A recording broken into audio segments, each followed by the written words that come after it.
জঙ্গল জুড়ে ভয় ছড়ানো এক বাঘ, কিন্তু তাকে ফাঁকি দিল একটা ছোট্ট শিয়াল। বিশ্বাস হয়? ক্ষুধায় পাগল বাঘ শিয়ালের দিকে এগিয়ে এলো, কিন্তু শিয়াল হালকা হাসি রাখল। সে জানতো বুদ্ধি থাকলে ভয়ঙ্কর কেউ হারানো যায়। তুমি যদি আমাকে খাও তবে তোমারই বড় ক্ষতি। ক্ষতি? কেমন ক্ষতি?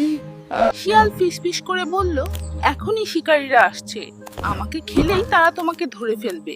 বাঘের চোখ কাঁপতে লাগলো। আমার উপর গোপন দাগ আছে, আমাকে খেলেই তুমিই ধরা পড়বে। দাগটা কোথায়? শিয়াল বলল, নিজেই দেখো। বাঘ ঘুরতেই শিয়াল ছুটে পালালো। দূরে তার হাসির শব্দ ভেসে এলো। বাঘ রেগে খুঁজলো, কিন্তু শিয়াল নেই। শেষে বসে বলল, ছোট কিন্তু মাথা বড়। জঙ্গলের প্রাণীরা ফিসফিস করে বলল, শিয়াল তো বাঘকে বোকা বানাল। শুনে বাঘ আওয়ে লজ্জা পেল। বাঘ ভাবল আর হঠাৎ রাগ নয়, আগে ভাববো পরে ঝাঁপাবো। তার এই পরিবর্তন সবাইকে অবাক করলো। দূর থেকে শিয়াল বলল, বুদ্ধি মাঝে মাঝে শক্তির চেয়েও বড়। আর বাঘ সেই দিন শিখল, বুদ্ধি কখনো ছোট নয়।